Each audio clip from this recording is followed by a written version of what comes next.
Nawaz Sharif test tube baby ہے جسے G H Q میں مینوفیکچر کیا گیا. نظریہ عوام کے دلوں میں اتر چکا. قوم تحریک انصاف کے سوا کسی کو قبول کرنے کے لیے تیار نہیں. جنرل فیض کو تجربے کی بنیاد پر افغانستان سے امریکہ انخلا جیسے نازک وقت میں برقرار رکھنا چاہتا تھا. آرمی چیف بنانے کا کبھی نہیں سوچا تھا. چیلنج کرتا ہوں جس حلقے سے نواز شریف کھڑا ہوگا میں بغیر الیکشن کمپین اس حلقے سے کھڑا ہوں گا. قانونی طریقے سے توشہ خانہ تحائف خریدنے والوں پر مقدمہ جبکہ غیر قانونی طور پر گاڑیاں ہتھیانے والے نواز شریف، مریم نواز اور آصف علی زرداری کے خلاف کوئی کارروائی نہیں. اربوں کی لوٹ مار معاف کرنے کے بعد آج اینٹی کرپشن ایف آئی اے اور نیب کو تحریک انصاف کو کچلنے کے لیے استعمال کیا جا رہا ہے. میرے خلاف 180 سے زائد مقدمات ہیں. 10,000 کارکنان پابند سلاسل. پھر بھی ملک کے لیے آئی ایم ایف ایگریمنٹ کی حامی بری. عمران خان کے لیے دنیا بھر کے دروازے کھلے ہیں مگر پھر بھی مشکلات سے گھبرا کر وہ اپنا وطن نہیں چھوڑے گا. میرا برطانیہ کی عدالت میں برطانویوں ہیروں کو شکست دینا مغرب میں انصاف کی فراہمی کا منہ بولتا ثبوت ہے. توشہ خانہ سے سب سے زیادہ مالیت کے تحفے آصف علی زرداری نے خریدے. توشہ خانہ سے تحائف لینے والے سربراہان کے اعداد و شمار جاری کر دیے گئے. سب سے زیادہ آصف علی زرداری نے $15,18,000 کے تحفے لیے. شاہد حقان عباسی کی سب سے زیادہ $1,96,000 کی سالانہ اوسط رہی. اگر شاہد حقان عباسی مدت پوری کرتے تو سب سے زیادہ تحفے لینے والے بن جاتے. چیئرمین پی ٹی آئی دوسرے نمبر پر رہے. انہوں نے $7,20,000 کے تحفے توشہ خانہ کے لیے لیے جبکہ نواز شریف نے توشہ خانہ سے $5,26,000 کے تحفے گھر لے کر گئے. شوکت عزیز نے اپنے دور میں $3,08,000 کے تحفے لیے اور شہباز شریف کی سالانہ اوسطن سے تحائف کی مالیت $7,600 ہے. آئی ایم ایف نے قرض پروگرام کے ساتھ ہی مہنگائی سے متعلق خطرے کی گھنٹی بجا دی. آئی ایم ایف نے پاکستان معیشت سے متعلق فورکاسٹ رپورٹ جاری کر دی. رپورٹ میں آئی ایم ایف نے پیشن گوئی کی کہ پاکستان میں مہنگائی کی شرح 25.9% رہنے کا امکان ہے. فورکاسٹ رپورٹ میں کہا گیا کہ پاکستان کی معاشی ترقی کی شرح محض 2.5% ہو سکتی ہے جبکہ 2024 میں بے روزگاری کی شرح 8% ہو سکتی ہے. سال 2023 میں پاکستان میں بے روزگاری کی شرح 8.5% رہی اور سال 2022 میں پاکستان کی بے روزگاری کی شرح 6.2% تھی.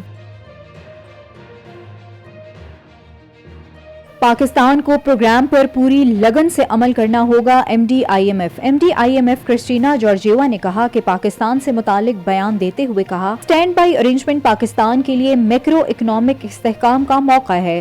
پاکستان کو پروگرام پر پوری لگن سے عمل کرنا ہوگا. M D I M F نے بجلی کی قیمت اور لاگت میں توازن برقرار رکھنے پر زور دیا اور کہا کہ پاکستان کو توانائی کے شعبے میں اصلاحات کی ضرورت ہے. انہوں نے کہا کہ پاور سیکٹر میں ٹارگٹ سبسڈی میں بہتری لائی جائے. بیرونی دباؤ کا سامنا کرنے کے لیے مارکیٹ بیسڈ ایکسچینج ریٹ اہم ہے. پاکستان میں قانون اپنا راستہ لے رہا ہے تو اسرائیل کو تکلیف کیوں؟ ایک تقریب سے خطاب کرتے ہوئے وزیر اعظم شہباز شریف نے کہا کہ اسرائیل کو پہلے اپنے گریبان میں جھانکنا چاہیے. 9 مئی جیسے واقعہ اسرائیل میں ہوتا تو کیا کرتا؟ واقعات تو آئین اور قانون کے مطابق حل کیا جا رہا ہے. وزیر اعظم نے کہا کہ یہ وہ سازش ہے جس کے تانے بانے کہاں سے کہاں ملتے ہیں. ہر ایک کو اپنے اپنے مذاہب کے مطابق زندگی گزارنے کا حق ہے. اسرائیل کا مذہب بھی ان کو حق نہیں دیتا کہ وہ فلسطینیوں کا قتل عام کریں.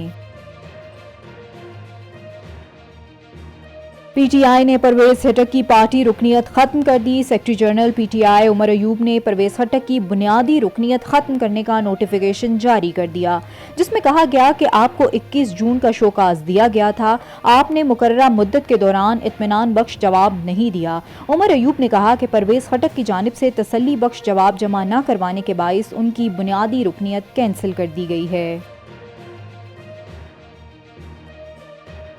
حکومت کا ریڈیو پاکستان کی بحالی کا منصوبہ شروع کرنے کا اعلان۔ وفاقی وزیر اطلاعات مریم اورنگزیب نے ریڈیو پاکستان کے دورہ کے موقع پر پریس کانفرنس کرتے ہوئے کہا کہ ریڈیو پاکستان ملک کا قیمتی اثاثہ ہے۔ 14 اگست 1947 کو پاکستان کے اعلان کے لیے اسی ریڈیو پاکستان کو ٹرانسمیشن کا استعمال ہوا تھا۔ انہوں نے کہا کہ گزشتہ دور حکومت میں ریڈیو پاکستان کی نیلامی کی باتیں ہوتی تھیں اور نیلامی کا نعرہ لگانے والوں نے ریڈیو پاکستان پر حملہ کیا، جبکہ ہم نے اقتدار میں آ کر قومی نشریات کی عمارتیں نیلام کرنے کے نعرے نہیں لگائے۔ پچھلے 14 ماہ کے دوران ریڈیو پاکستان میں ہنگامی بنیادوں پر بحالی کا پروگرام شروع کیا۔ آج دنیا بھر میں یوم شہدائے کشمیر منایا جا رہا ہے۔ مقبوضہ کشمیر اور پاکستان سمیت دنیا بھر میں 1931 کے ظالمانہ واقعے کی یاد میں یوم شہدائے کشمیر منایا جا رہا ہے۔ 13 جولائی کے مظاہرین عبدالقدیر خان کے خلاف ناجائز ریاستی مقدمے کی سماعت کے موقع پر اکٹھے ہوئے تھے۔ ظہر کے وقت مظاہرین کی اذان دینے پر پولیس نے گولی مار کر مؤذن کو شہید کر دیا۔ پاکستان کو یو اے ای سے $1 ارب مل گئے۔ وزیر خزانہ نے اعلان کیا کہ یو اے ای نے تھوڑی دیر پہلے $1 ارب بھیجے ہیں، جس کے بعد 2 دن میں ہمارے خزانے میں $3 ارب کا اضافہ ہوا۔ انہوں نے کہا کہ متحدہ عرب امارات وزیر اعظم کے دورے پر ڈپازٹ کا وعدہ کیا تھا، آج جو پورا ہو گیا، جس پر پاکستان کے عوام کی جانب سے یو اے ای کی قیادت کا مشکور ہوں۔ متحدہ عرب امارات نے عملی طور پر دوستی کا ثبوت دیا۔ دہشت گردوں کا بلوچستان میں ذوب گیریزن پر حملہ، 4 جوان شہید۔ آئی ایس پی آر کا کہنا ہے کہ سیکیورٹی اہلکاروں نے دہشت گردوں کی تنصیبات میں داخل ہونے کی کوشش ناکام بنا دی۔ اسی دوران شدید فائرنگ کے تبادلے میں دہشت گردوں کو ایک جگہ محدود کر دیا گیا۔ شدید فائرنگ کے تبادلے میں بھاری ہتھیاروں سے لیس 3 دہشت گرد مارے گئے، جس کے بعد سیکیورٹی فورسز کا بقیہ 2 دہشت گردوں کو پکڑنے کے لیے کلیئرنس آپریشن جاری ہے۔ کوئٹہ کے طلبہ نے گیس لیکیج ڈیٹیکٹر ایجاد کر لیا۔ ہر سال ملک میں گیس لیکیج کے باعث کئی انسانی جانیں ضائع ہو جاتی ہیں۔ گزشتہ سال پیش آنے والے ایک واقعے میں گھر کے 5 افراد دم گھٹنے کی وجہ سے لقمہ اجل بن گئے تھے۔